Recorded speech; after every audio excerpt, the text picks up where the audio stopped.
Assalamualaikum warahmatullahi wabarakatuh. Perkenalkan, saya Rifki Risandi, dosen Desain Komunikasi Visual Fakultas Teknologi dan Desain Universitas Pembangunan Jaya. Saya mendalami bidang keilmuan desain multimedia, khususnya audiovisual dan motion graphic. Salah satu mata kuliah yang saya ampu adalah Dasar Desain Audiovisual. Deskripsi mata kuliah Dasar Desain Audiovisual. Mata kuliah ini wajib ditempuh oleh mahasiswa semester 4. Program studi Desain Komunikasi Visual dengan bobot 3 SKS, 1 SKS teori dan 2 SKS praktek. Mahasiswa akan belajar tentang teknologi dasar video dan audio, serta prinsip-prinsip produksi dan penyuntingan video dan audio. Mahasiswa juga akan belajar tentang bagaimana mengembangkan konsep media audiovisual dan mempelajari teknik yang diperlukan untuk memproduksi media yang menarik dan efektif, seperti menghasilkan skrip, pengambilan gambar, mengatur pencahayaan, suara, dan tata letak. Capaian pembelajaran mata kuliah Dasar Desain Audiovisual. Setelah mengikuti mata kuliah ini, mahasiswa diharapkan mampu menunjukkan sikap bertanggung jawab atas pekerjaan di bidang keahliannya secara mandiri, mampu menguasai konsep dasar audiovisual, prinsip-prinsip termasuk elemen-elemen visual, audio, dan narasi sesuai dengan standar yang ditetapkan, mampu menerapkan pemikiran logis, kritis, sistematis, dan inovatif dalam konteks pengembangan atau implementasi ilmu pengetahuan dan teknologi, mampu mengaplikasikan peralatan dan perangkat lunak audiovisual untuk menghasilkan karya yang berkualitas, mampu merancang karya audiovisual dengan teknik dan prinsip sinematografi yang baik, mampu menciptakan karya audiovisual sesuai dengan tujuan dan target audiens. Rencana pertemuan dan pokok bahasan. Mata kuliah ini dilaksanakan dalam 16 kali pertemuan dengan pokok bahasan sebagai berikut. 1. Pengantar audiovisual. 2. Komunikasi visual. 3. Konsep audiovisual. 4. Teknik tata kamera. 5. Tata lighting dan audio. 6. Perangkat lunak audiovisual. 7. Editing video. 8. Konsep video klip. 9. Perancangan video klip.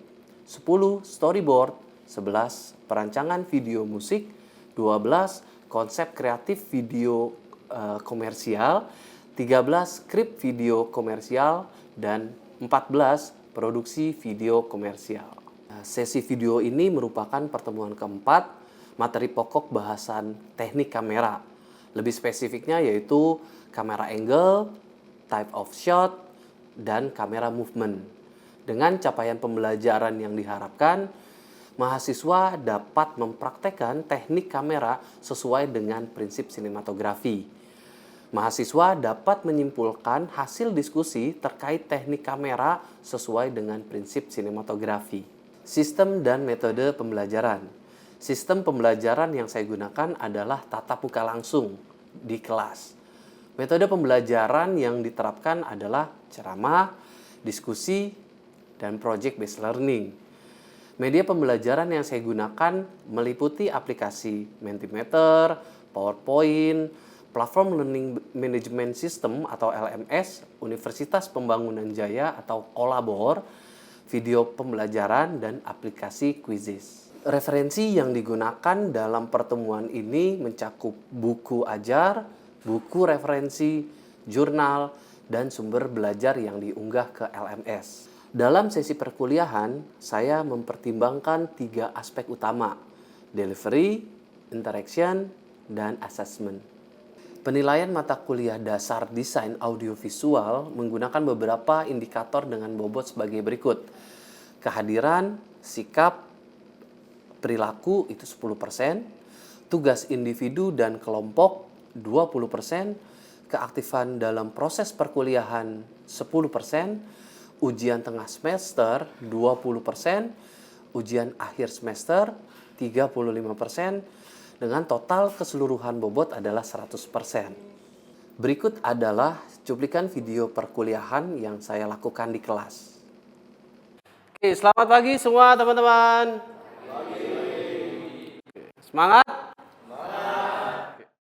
Kita akan masuk ke pertemuan 4 ya di dasar desain audiovisual ya. Sebelum kita masuk ke materi, sebaiknya kita berdoa dulu ya, sesuai dengan kepercayaannya masing-masing. Berdoa dimulai.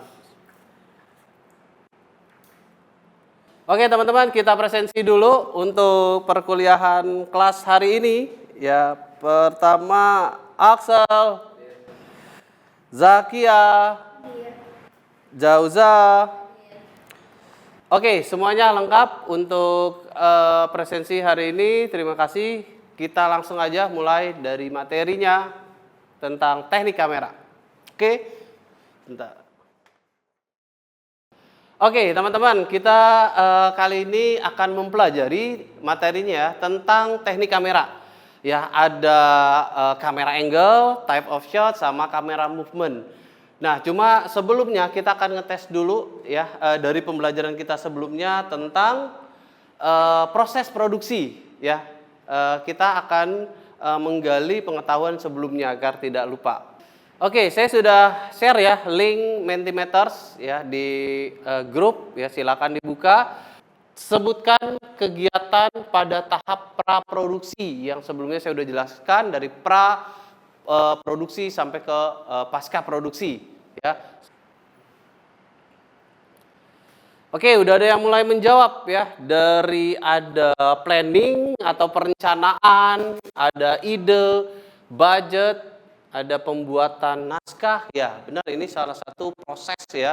Ada lagi, kemudian ada riset ya, termasuk di dalamnya. Oke, good. Ada lagi penyiapan alat-alat ya, lebih lengkapnya. Oke, mind mapping, rencana atau planning, proposal riset, storyboarding ya. Ya, menurut saya sudah cukup. Terima kasih untuk teman-teman di sini masih mengingat beberapa hal tentang proses praproduksi. Oke, materi selanjutnya dari dasar desain audiovisual pertemuan 4 ini tentang teknik kamera ya. Kita langsung saja. Yang pertama ataupun yang kita bahas adalah tentang angle ya. Kamera angle atau sudut pengambilan gambar. Di mana kamera angle adalah salah satu aspek kunci dalam pengambilan video nih, yang berperan penting dalam bagaimana suatu adegan atau objek itu disajikan kepada pemirsa ya. Pemilihan sudut pengambilan ini mencakup berbagai pilihan posisi kamera yang dapat mempengaruhi cara pemirsa memahami dan merasakan konten yang ditampilkan dalam sebuah video. Oke, di pertama di sini ada yang namanya eye level ya. Ini sudut pengambilan yang sejajar untuk menciptakan sebuah emosional antara pemirsa sama sebuah subjeknya. Nah, ini contoh kamera ya, sejajar dengan mata atau kepala manusia, dan ini adalah contohnya ya. Ini sering digunakan di dalam pengambilan video. Oke, next. Oke, low angle ini kamera ditempatkan di bawah subjek mengarah ke atas ya, kesannya ada kekuatan, dinamis ya, seperti contohnya superhero ya. Ini pengambilan dari bawah bagian tubuh ya, sehingga tampil akan seperti ini. Oke, next. Kemudian yang selanjutnya ada frog eye. Nah, sudut ini versi lebih ekstrim daripada low angle. Perspektif ini memberikan kesannya sangat besar, lebih superheroik lah ya, karena pengambilannya seperti mata seekor katak, adanya di bagian bawah sejajar kaki atau lebih bawah lagi. Nah, tampilannya akan beda seperti ini. Oke, next. Kemudian ada high angle. Nah, kamera ditempatkan di atas subjek ya, mengarah ke bawah, memberikan kesan kerendahan ya, sebaliknya dari low angle. Nah, ini contohnya ya, dilihat diambil kameranya mengarah ke bawah, dan ini adalah contoh pada penerapan atau gambar videonya seperti itu. Oke, next. Kemudian ada bird eye. Nah, ini lebih versi ekstrim dari high angle. Nah, ini seolah-olah dari mata seekor burung. Sudutnya ini bisa menampilkan suatu tempat setting ya, atau lebih wide seperti itu. Ya, makanya dibutuhkan bukan cuma sekedar high angle tapi bird eye untuk melihat lokasi dan sebagainya. Oke, next. Kemudian terakhir ada Dutch angle. Nah, ini kamera yang miring ya atau tidak stabil, efek visual yang tidak stabil. Ini untuk menciptakan ketegangan ya, kedinamisan di dalam pengambilan sebuah gambar. Nah, ini contohnya agak miring ya, ini contoh dari pengambilan gambarnya. Itulah tentang teknik kamera atau kamera angle ya. Sampai sini ada yang ingin bertanya? Silakan Bagas. Baik Pak, izin bertanya. Ya. Dalam pengambilan gambar atau angle kamera, mengapa angle eye level ini terkesan sangat alami, Pak? Oke, terima kasih. Kalau untuk pengambilan sudut yang eye level, di sini bisa dikatakan sebuah pengambilan yang sangat netral ya dibandingkan dengan pengambilan sudut lain seperti high angle ataupun low angle yang mungkin agak mendominasi atau agak rendah ya. Makanya untuk pengambilan eye level lebih sering digunakan terutama untuk dialog dalam sebuah film atau klip seperti itu. Oke, kita sudah mempelajari tentang berbagai macam teknik kamera ya. Tadi dari kamera angle, kemudian type of shot, kemudian ada kamera movement. Nah, selanjutnya saya akan menampilkan sebuah video musik ya. Nanti teman-teman perhatikan dari sisi sinematografi ataupun teknik kameranya. Ya, nanti diperhatikan, ditonton video musik dari Sheila on 7 yang berjudul Memori Baik. Aku tahu kita baru kenal beberapa waktu belakangan ini aja. Tapi aku yakin bersama kamu, aku bisa membuat banyak memori baik untuk masa depan aku, masa depan kita.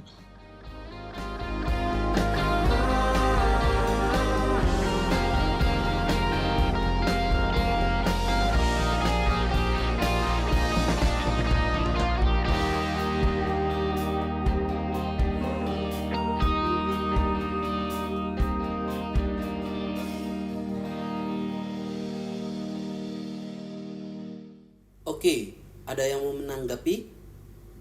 Ya, silakan Jauza. Baik, terima kasih Pak sebelumnya atas kesempatannya.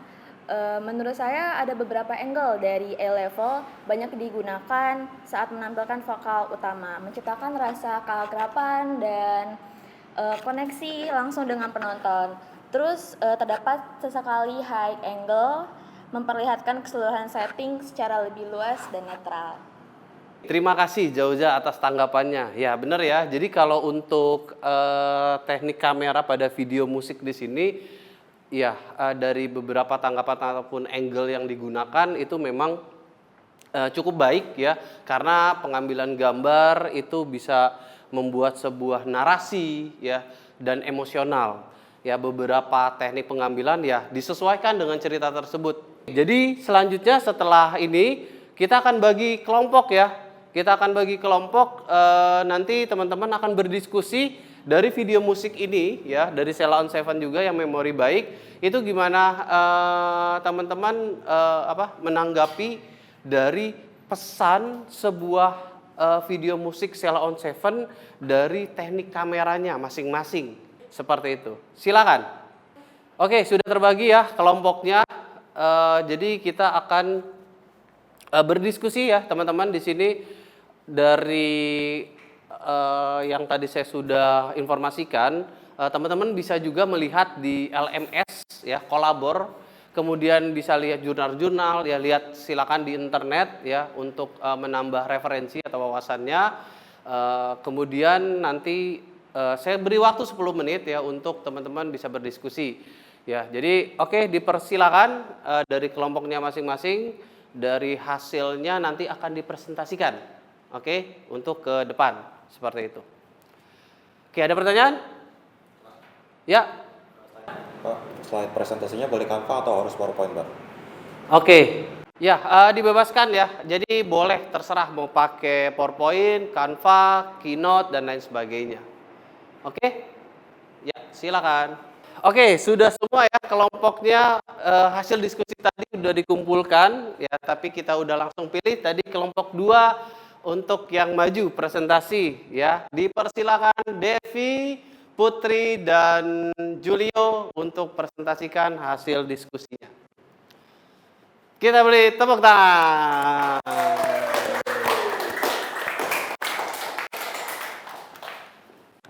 Oke, selamat pagi teman-teman semuanya.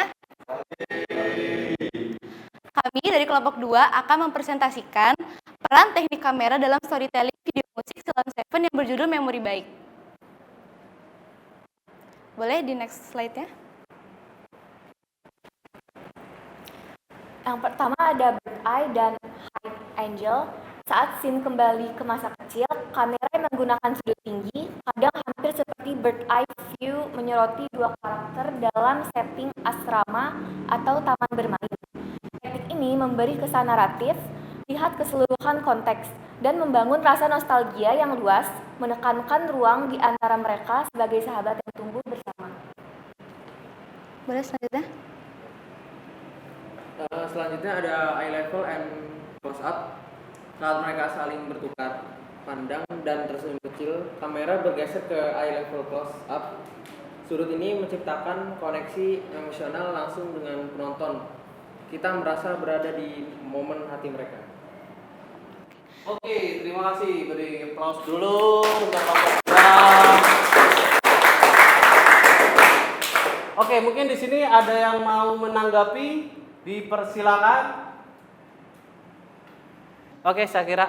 Aku Sakira dari kelompok 3 izin menanggapi hasil diskusi kelompok 2. Sebelumnya aku setuju banget soal pengambilan teknik kamera angle yang bikin kesan naratif sahabat tumbuh bersama.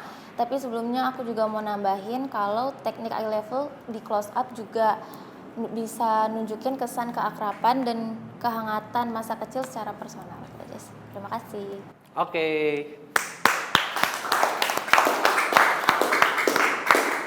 Oke, kita sampai ke kesimpulan ya untuk materi hari ini tentang teknik kamera ya. Saya mengulangi lagi, jadi sebuah teknik kamera bukan cuma sekedar pengambilan sudut gambar, tapi juga bisa menciptakan sebuah cerita ya, storytelling dalam sebuah tampilan video ya. Di sini teman-teman bisa meningkatkan sebuah cerita, memperkuat sebuah narasi ya, jadi bentuknya lebih emosional, lebih dinamis dan lain sebagainya.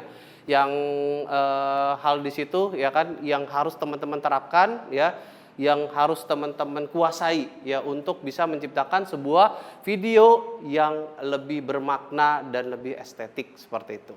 Oke, jadi selanjutnya mungkin kita akan langsung aja ya, mata kuliah kita ini bukan cuma sekedar teori, tapi kita ada praktek juga. Langsung aja kita akan mempraktekkan sebuah teknik kamera tersebut di outdoor ya. Kita akan langsung ke Plaza Body ya. Kita mempraktekkan dari berbagai macam sudut pengambilan gambar.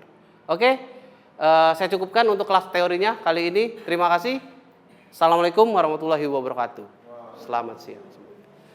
Oke, kita langsung aja praktekin dari teknik kamera ya untuk kamera angle. Nah, di sini kamera angle banyak ya, kita akan coba mempraktekkan dari low angle, eye level, kemudian high angle, ada Dutch angle dan sebagainya. Silakan yang mempraktekkan satu. Dan oh ya, saya butuh model ya untuk mempraktekkan dari objeknya. Oke, silakan. Yuk. Ya, kamu di sini coba aja lagi berdialog aja, lagi ngobrol aja biasa ya. Oke, bisa ya majuan mungkin low angle, coba ke sini ya sama duduk. Oke, pengambilan low angle ya, di mana posisi kamera tuh ada di bawah dengan menghadap agak ke atas ya, jangan terlalu bawah karena nanti lebih ke angle lainnya. Ya, kemudian kita ambil untuk angle frog eye. Coba silakan. Ya, inilah ya. Penggunaan frog eye ini biasanya sejajar dengan kaki atau yang ada di bawahnya. Ya, jadi berbeda dari yang low angle, ini yang versi lebih ekstrim ya. Ya, jadi ini penggunaan frog eye. Oke, kemudian coba yang terakhir ada eye level. Ya, silakan. Ya, yang eye level ini sejajar ya saat berdialog, walaupun harus dicampur ya dengan angle-nya nanti atau type of shot-nya itu mau close up ya ataupun mau medium shot dan lain sebagainya. Oke, ya ini bagus ya untuk diperhatikan, udah mengerti. Terima kasih, silakan duduk kembali. Next, berikutnya yang oke, kita coba Axel ya. Belum nyoba nih dari tadi. Oke, silakan lanjut. Nah, sekarang kita coba praktekkan kamu yang high angle. Ya, oke, high angle bisa dengan handheld seperti ini. Coba yang bird eye, bisa nggak? Kenapa nggak bisa kalau bird eye? Kalau bird eye soalnya biasanya pakai drone dia kalau bird eye. Oke, ya good ya, kalau bird eye pakai drone ya. Mungkin kita praktek next lagi kalau untuk menggunakan drone. Oke, lanjut. Coba yang Dutch angle.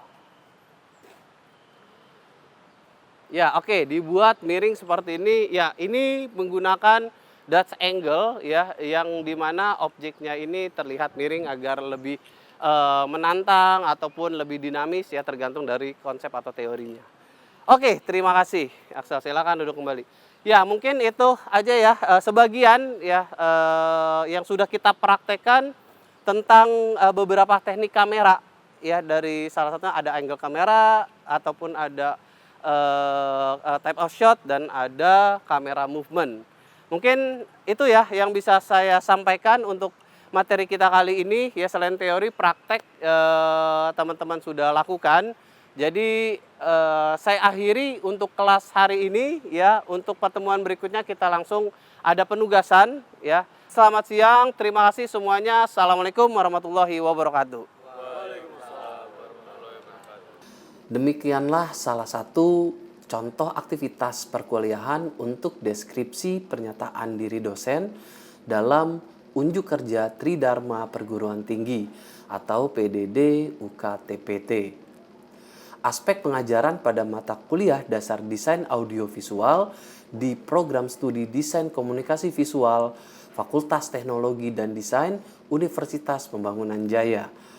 Semoga apa yang saya sampaikan dalam video perkuliahan tersebut bisa memberikan manfaat dan inspirasi untuk kita terus berinovasi dan berkreasi dalam dunia kreatif. Terima kasih atas perhatiannya. Salam sehat semua. Wassalamualaikum warahmatullahi wabarakatuh.